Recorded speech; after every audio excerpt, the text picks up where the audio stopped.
Welcome back, riders. This is episode 2 of recapping my big roller coaster trip for 2024. If you are unfamiliar with this series, I recently went on a trip to the UK and Poland, and I'm ranking the lineup at each park I went to. If you missed episode 1, which was Thorpe Park, and you want to check it out, you can hit the card at the top of the screen or check out the playlist in both the description of this video and at the end of the video in a card. In today's video, I will be ranking every roller coaster at Alton Towers, the famous UK theme park located a few hours drive away from many notable cities including Manchester, Liverpool, and Nottingham. Well, not exactly every coaster, as I unfortunately did miss one at Alton Towers. But fortunately, it was the smallest and least thrilling coaster at Alton Towers, which is Octonauts Roller Coaster Adventure. It is very safe to assume that this coaster would have placed last anyways if I had ridden it, but I can't say that from personal experience. Before I left for the trip, I did a pre-ranking for the roller coaster lineup. If you're interested in a deeper explanation to what I was expecting going into every roller coaster, go ahead and check out the video in the card above. And like episode 1, I will have whether a coaster went up, down, or unchanged compared to my pre-visit rankings. And of course, after I talk about each roller coaster, I'll also talk about any other rides I did and share some overall thoughts about the park. Also, this is my first video with a new microphone, so let me know how it sounds on your end.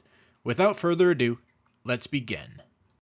So skipping Octonauts Roller Coaster Adventure, as I already explained, I'm coming in hot with the last place coaster in this video, Oblivion, the world's first Bulliger and Mablard dive coaster. This was an incredibly hard coaster for me to rank.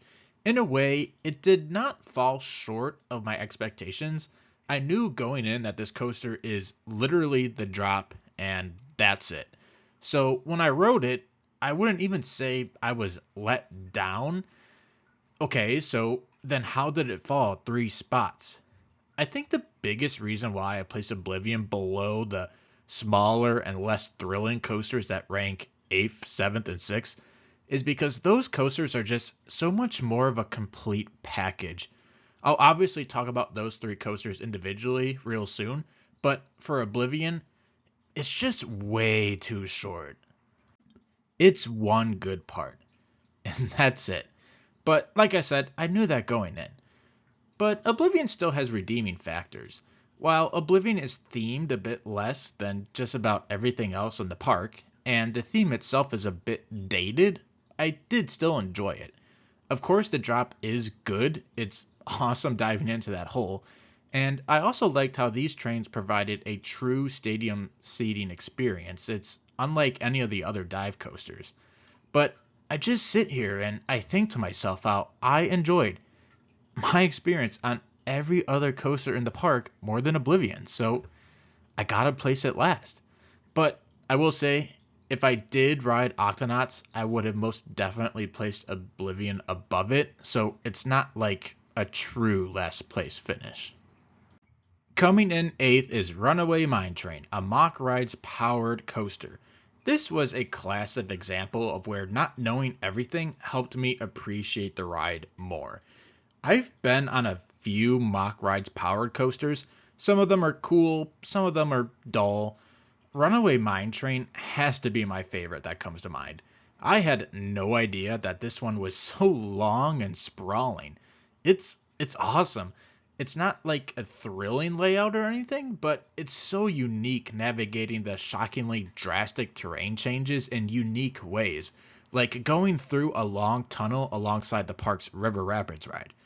I really enjoyed my time on this ride, especially when we got that extra third lap. 7th place is another coaster that surprised me, and that is the Mauer spinning coaster Spinball Whizzer. Yet another coaster where not knowing everything provided some surprises. I was expecting this to be comparable to the clones in the States. I knew it was a unique layout, but I didn't know it was this unique. I thought the ride felt longer, but upon further inspection it only seems to be like 100 feet longer than the clones in the US. But it's most certainly a better and crazier layout. The turns and dives felt sharper, while we were spinning a good amount. I went in expecting this to be run of the mill, but it came out as by far my favorite Mauer spinner. Well, of course, except Windjust. Windjust is always the exception. But I will say, strictly from a layout perspective, I'd say that Spinball Wizard is better than Windjust. So Spinball Wizard definitely deserves some respect. Coming in 6 is 13, if that makes any sense. 13 being the Intamin Multi-Dimension Coaster. This is yet another coaster I was a bit surprised about since I did not know everything. I'm going to go ahead and put a spoiler warning for pretty much the entire explanation for this ride, so if you don't want to know any of these spoilers, go ahead and skip to the 5th place coaster. But I knew going in about the drop track, so that did not surprise me. But what did surprise me is how much of the coaster was outside. I thought this was going to be like for Bolton at Busch Gardens Williamsburg, where there's a separate distinguished outdoor and indoor sections. But the vast majority of this coaster is outdoors, which I wasn't really expecting. Speaking of the outdoor section, let's get the bad part of the ride over with. It starts with the drop. If you thought the trims on the drops on the Beast at Kings Island were bad, let me introduce you to 13 at Alton Towers. Wow, it is absolutely crazy how significant this trim is. Part of me feels like you would literally be going twice as fast at the bottom of the first drop if you were not trimmed at all. It's that bad. And the following layout is meh. I'm wondering if the trim has anything to do with that.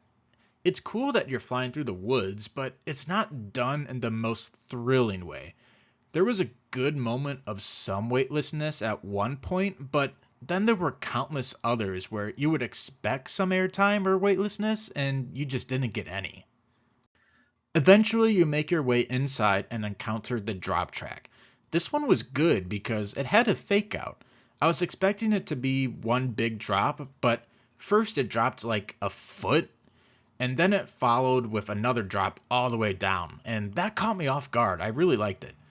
And then from there, you had another surprise for me, being the fact that you go backwards. Again, it's not crazy thrilling, but it is still cool and caught me off guard. And then when the ride is over, it's so weird. The advancement, like up the brake run, it almost feels like a launch. It's crazy how fast you're going. It really caught me off guard, and I liked it in a weird way. This is also the first coaster on the list that has great theming, so I appreciated that too. Of course, the theming is pretty limited to when you're inside, which is not majority of the ride, but it's done well alongside the queue and the station. I'd imagine this would be really cool night ride, especially with the theme. So overall, there were some parts I really liked, and then there were some parts that were just meh. On its own, it's not thrilling, at least during the layout, but it's just plain fun, and it's fun in a unique way. It does unique things that you can't really find everywhere else. Moving on to the larger coasters in the park. Well, besides Oblivion. 5th place is Galactica, the B&M flying coaster. This one was also a bit hard to rank for me. Yeah, it's fun, but to me, it was also somewhat forgettable. Obviously, Alton Towers has some really difficult restrictions to work with when building new coasters. To me, no coaster was more negatively affected by this than Galactica. It just feels so slow the entire time. And then, of course, you don't have enough height for a pretzel loop, which is the defining element on every other flying coaster. I thought you would get some of the pretzel loop sensation or like the feeling during the fly to lie portion of the ride, but not really. It was still fun though, and overall, I would say I like the layout of Galactica more than the layout of the Superman clones, but obviously without the pretzel loop. Missing the pretzel loop is a big hit. but otherwise, it is fun.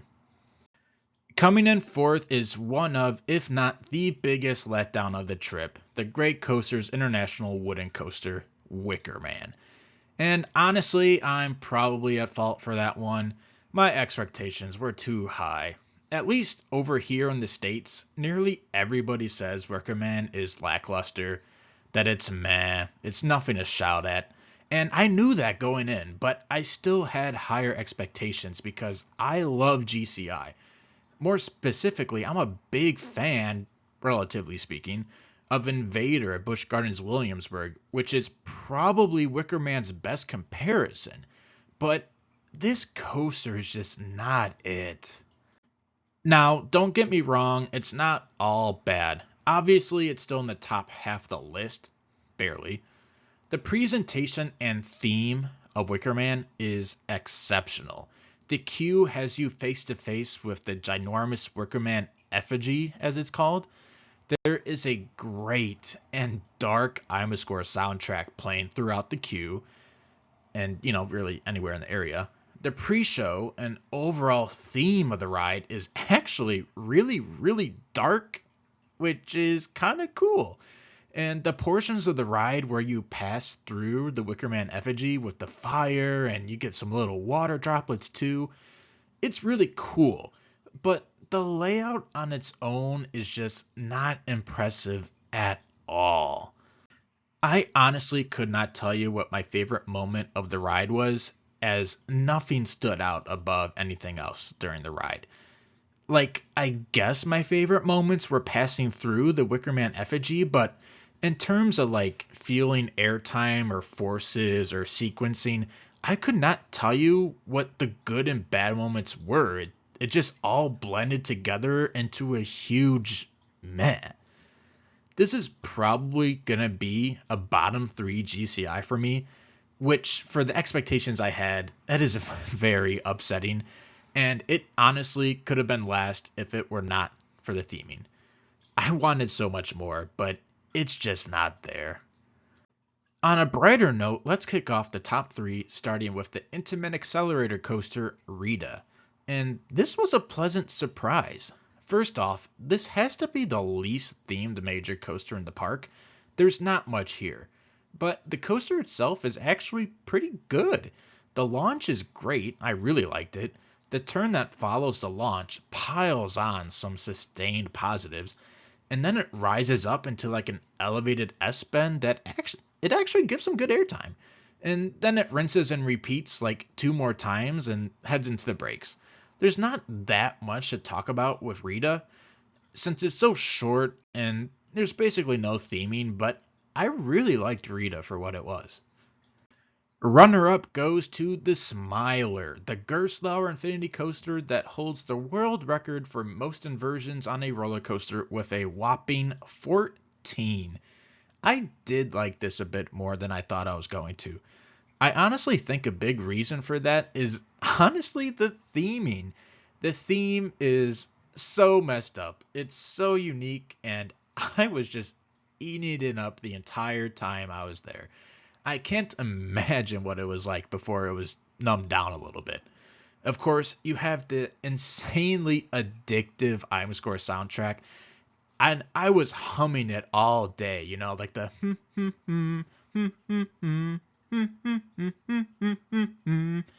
the soundtrack perfectly complements and enhances the messed up theming. I loved it so much.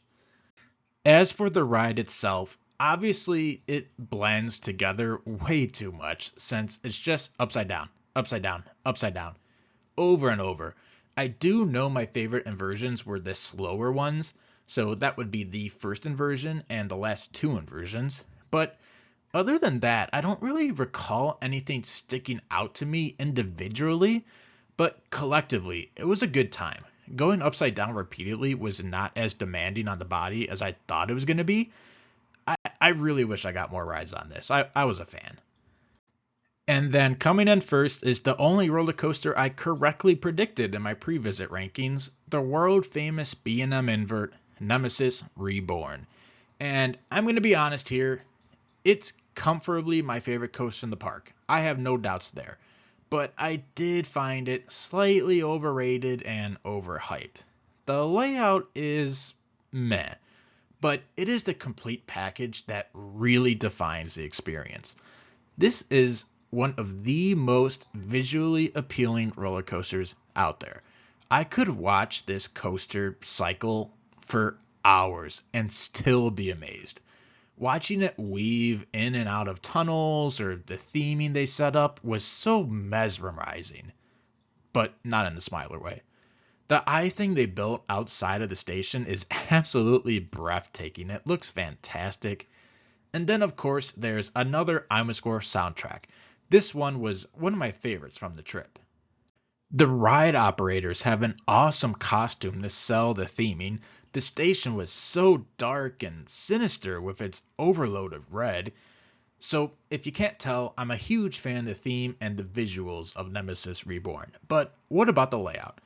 I will certainly give it credit for being unique. I do appreciate that. It's nice not having an invert that is curved drop, followed by a loop, followed by a 0G roll, followed by either a loop or Immelman. But in the case of Nemesis Reborn, I don't think the uniqueness equated to a world-class invert. Don't get me wrong, I like the ride. Obviously, I placed it first. I rode this more than anything else for the day. And I don't think the layout is outright bad. But I'm sorry, I just don't see how this is a top 3 or top 5 invert out there. I did enjoy the last corkscrew. I feel like that one kept catching me off guard. And honestly, the best part of the ride might be the turn after the first corkscrew. That turn is actually wicked intense and pretty unique. The 0G roll was good too, especially since you narrowly missed the station and you hit that fog. But I was not a huge fan of the loop. I felt like you took it a little too slow, and the turn after the loop, that turn was especially a dud. So there's definitely pros and cons with Nemesis Reborn, but overall, I'm still a big fan, and without hesitation, this was my favorite roller coaster at Alton Towers. Alright, now it's time to move on to other rides I did and overall thoughts on the park. This will definitely take a lot longer than it did for Thorpe Park since Alton Towers is just so unique. As for other rides we did, I personally did 2. The first of the 2 I did was The Curse of Alton Manor. This is a dark ride that originally opened in 1992 as The Haunted House, and then from 2003 to 2022 it was Duel The Haunted House Strikes Back, and then it recently reopened in 2023 as The Curse at Alton Manor after a huge overhaul, supposedly. This was recommended to me by a friend that said it's an absolute must-do. I wouldn't necessarily say it's a can't miss attraction, but it was pretty good, and I'm glad I did do it. It's kinda a basic haunted house kind of feel, but it's themed well with its set pieces and its effects and the music and the sounds. It's also pretty long. According to Wikipedia, it's 6 minutes and 15 seconds, and it certainly felt like that was the case while you were on the ride, so that was cool too. The other ride I did was Nemesis Subterra. Sorry, I guess I forgot to take a picture, but this is somewhat related to Subterra at least, so there's that.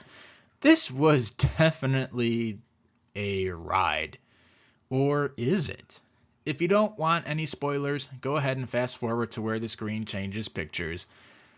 But this is just like Ghost Train at Thorpe Park, where it's a cross between a ride and a Halloween haunt.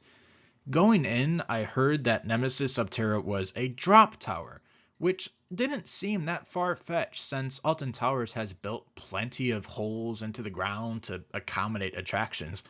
And a drop tower like Haunted Mine / Crystal Tower at Glenwood Caverns was built into the ground, and that already existed, so I feel like Alton Towers could have definitely had something similar to that. But the drop, heavy emphasis on the air quotes here, the drop on Nemesis Subterra might be 10 feet. Words cannot express how shocked I was, expecting like, a 50, 75-foot drop, maybe even more. Just the drop 10 feet. Oh my gosh. Now, there is a reason for this, and part of that is because you drop into a show scene. So let me back up a little bit.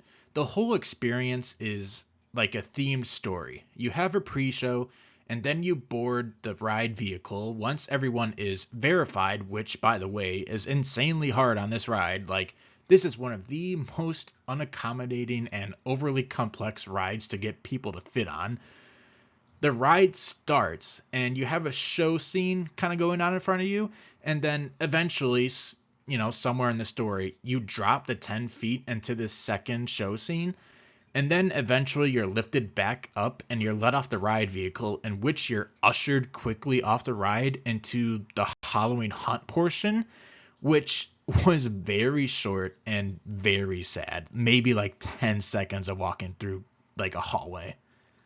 So I don't know what it is with Merlin and these ride hunt hybrids, but they just aren't for me.